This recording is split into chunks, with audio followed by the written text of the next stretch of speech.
हरे कृष्णा सभी को। आप सभी का मेरे चैनल गौरहरि में स्वागत है। तो देखिए, आज मैं बताऊंगी कि विश्वकर्मा जी की जो जयंती आज के दिन है, तो विश्वकर्मा की जयंती की आपको पहले तो बहुत बहुत शुभकामनाएं। और मैं बताती हूँ कि विश्वकर्मा जी की जब हम पूजा करते हैं तो उनकी पूजा के लिए हमें किस किस सामग्री की आवश्यकता होती है। तो देखिए, सबसे पहले तो हमें विश्वकर्मा जी की कोई इस तरह से प्रतिमा लेनी है और ये पुष्पों की माला उनको अर्पित करने के लिए हमें चाहिए होती है। और उसके बाद हम लेते हैं एक चौकी, जैसे मैंने इस प्रकार ये चौकी ली है। चौकी पर हमें एक कपड़ा बिछाना है, या लाल रंग का या पीले कलर का, जो भी शुभ कलर होता है वो आप किसी भी तरह से का कपड़ा इस पर बिछा सकते हैं। और ये मैंने चावलों से ये अष्टदल कमल बना लिया है। तो इस तरह से चावल हमें चाहिए होते हैं। और उस चावल पर रखने के लिए एक कलश हमें चाहिए होती है। कलश में हम जल से हमने भर लिया है और गंगा जल इसमें डाल लिया है। और उसके बाद ये एक दूसरा हमने छोटा लोटा जल का भर लिया है, जो हम भगवान का भोग लगाने के लिए हमें चाहिए होती है। और उसके बाद भोग लगाने के लिए हमें कुछ मिठाइयाँ होती हैं। आपके घर में जो भी हो आपके पास, वो आप मिठाइयों का भोग लगा सकते हैं।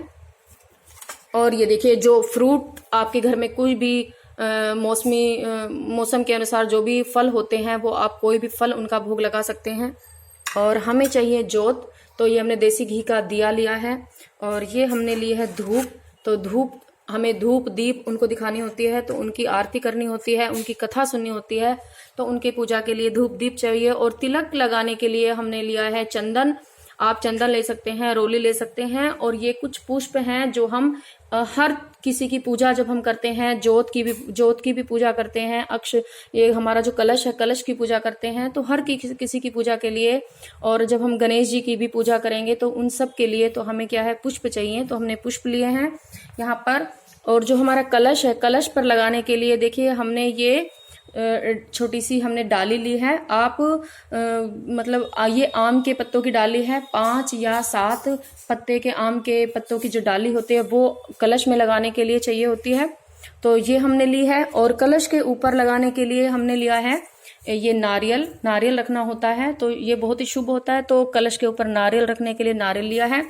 और देखिए, हमने लिया है थाली में आम है, पान के पत्ते हैं। और ये जब हम गणेश जी की पूजा करते हैं तो ये जनेऊ हमने लिया है। ये हल्दी की गांठ है, पान के पत्ते पर रखने के लिए हल्दी की गांठ। और ये है लौंग और इलायची, और ये नाल है, ये सब हमने लिया है। और ये एक रुपया हमें लेना होता है। आप मैंने सिंपल लिया है, आप चांदी का रुपया भी ले सकते हैं। ये हमें कलश में डालना होता है।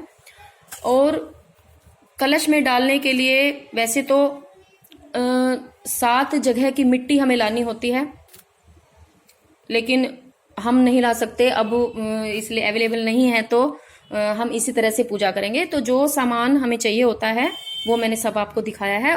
और मशीनरी, क्योंकि आज के दिन मशीनरी जो है उनका हम पूजन करते हैं। कोई भी घर में मशीनरी हो, कोई भी औजार हो, तो देखिए ये सब औजार जो घर में है, आप कुछ भी रख सकते हैं, फोन भी रख सकते हैं, अपने घर में जो भी छोटी छोटी मशीनरी कुछ भी रख सकते हैं। इन सबको तिलक लगाना होता है, इनका पूजन करना होता है। तो ये इनको हमें चाहिए होता है।